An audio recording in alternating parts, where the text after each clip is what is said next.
तहत बोल रहे हैं कि जो अपने बेटी माँ बाप की नहीं हुई तो और किसी का होगा। माँ बाप तो एक बेटी एक होती है, एक न एक दिन पराया होवे करता है, ये तो खैर सबको पता है। आज होते कल होते हम तो पराया होवे करते हैं, लेकिन एक इस तरह का नहीं होना चाहिए था। मारते, एक दो डंडा मारते, उसको बचा के रखते, प्रशासन के हाथ में देते, जान से तो ख़त्म नहीं करना चाहिए था। जब उसको बेटी पे माया नहीं रहा तो हमको बाप पे क्या माया रहेगा। आप देख रहे हैं VR न्यूज, एक नजर सच्चाई की ओर। एक बार हम फिर से पहुंचे हैं आरती के पास में और इनसे कुछ बातें करनी है। जिस प्रकार से अभी 30 दिन गुजरने को है, इनकी क्या प्रतिक्रिया है अभी तक के कानूनी कार्रवाई पर। सबसे पहले आरती जी, आप अपने सेहत के बारे में बताएं, कैसी हैं आप?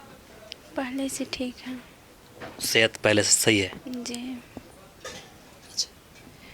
30 दिन गुजर रहे हैं, कानूनी कार्रवाई चल रही है, संतुष्ट हैं अभी तक आपने? जी थोड़ा बहुत संतुष्ट है। इसमें 4 तो गिरफ्तारी हो चुका है और हम यही कहते हैं कि वो सब जो बचे हुए हैं उस पर किया जाए कानून कार्रवाई। हम प्रशासन से यही कहते हैं उसको भी जल्दी कीजिए। जिस प्रकार समाज दो धाराओं में बट गया है, उसे लेकर के आपकी क्या प्रतिक्रिया, क्या कहेंगे आप? हम यही कहते हैं कि मेरे कैरेक्टर पे जो उंगली उठा रहे हैं ये नहीं करना चाहिए। हम जो हैं ठीक हैं, इतना कैरेक्टर पे नहीं खड़ा करना चाहिए, ताकि कि आने वाले पीढ़ी में आदमी बेटी जन्म देने के लिए नहीं चाहेंगे। लेकिन एक तहत बोल रहे हैं कि जो अपने बेटी माँ बाप की नहीं हुई तो और किसी का होगा। माँ बाप तो एक बेटी एक होती है, एक न एक दिन पराया होवे करता है, ये तो खैर सबको पता है। आज होते कल होते हम तो पराया होवे करते हैं, लेकिन एक इस तरह का नहीं होना चाहिए था। मारते, एक दो डंडा मारते, उसको बचा के रखते, प्रशासन के हाथ में देते, जान से तो ख़त्म नहीं करना चाहिए था। जब उसको बेटी पे माया नहीं रहा तो हमको बाप पे क्या माया रहेगा।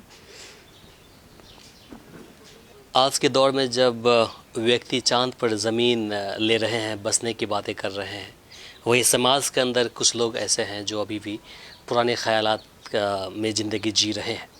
तो जरा सा मुझे एक चीज़ बताएं कि क्या पुराने परंपरा को एक लड़की की ज़िंदगी पर थोपना सही है? नहीं, ये सही नहीं है, गलत है।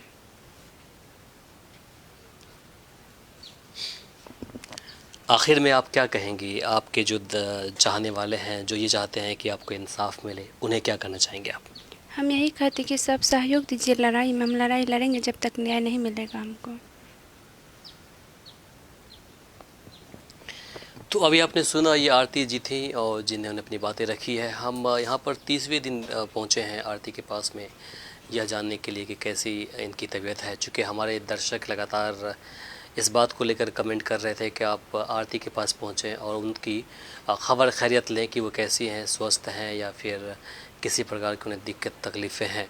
आरती फिज़िकली भी फिट है, पहले से बेहतर महसूस कर रही है, क्योंकि पिछले कुछ दिनों से मीडिया से ये दूरी बनाए हुई हैं।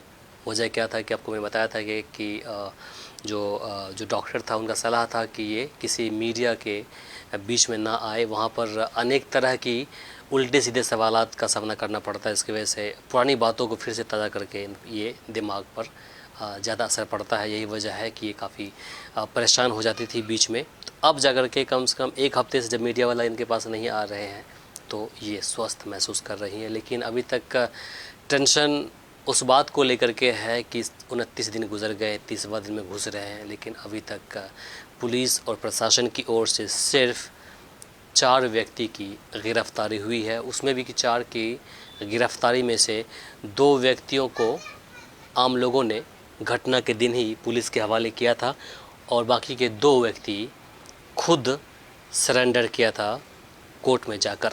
हालांकि पुलिस प्रशासन का कहना था कि हमारे दबाव में दोनों ने वहां पर आत्मसमर्पण किया था। तो हम यही चाहेंगे कि ये जो छोटू के जितने भी कातिल हैं उनको कड़ी से कड़ी सज़ा मिले और अविलंब सज़ा मिले। इसी बीच हमने जो छोटू के पिताजी हैं उनसे बातें की तो उनका कहना था कि अभी तक 29वें दिन ख़त्म होने के बाद भी पुलिस प्रशासन की ओर से जो संबंधित थाना है रानीगंज, उनके तरफ से जो सुपरविज़न का लेटर होता है, सुपरविज़न, वो अभी तक निकला नहीं था और 2 दिन पहले ही सुपरविज़न DSP के आदेश पर निकाला गया है। तो कहीं न कहीं अभी भी कानूनी प्रक्रिया काफ़ी विलम्ब चल रहा है, जिसके वजह से इसे इंसाफ मिलने में काफ़ी देर हो रहा है। आपको इस घटना से जुड़ी जानकारी सबसे पहले हम अपडेट कराएंगे और जो भी जानकारी आप तक पहुंचेगी वो तथ्य के बुनियाद पर होगी। उसमें कहीं से भी गलतियां और मैनिपुलेटेड शब्द, जो मनगढ़ंत कहानियां होती है, वो आपको नहीं मिलेगी। जो भी जानकारी मिलेगी आपको बिल्कुल सच्चाई के आधार पर वो जानकारी मिलेगी।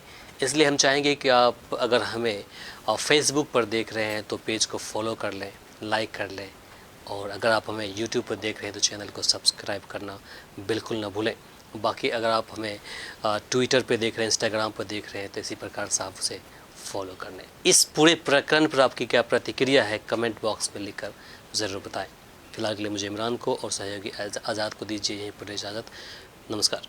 हमारे इस चैनल को सब्सक्राइब करें, साथ ही बेल आइकन पर प्रेस करना ना भूलें ताकि हर अपडेट्स आप तक पहुंचती रहे।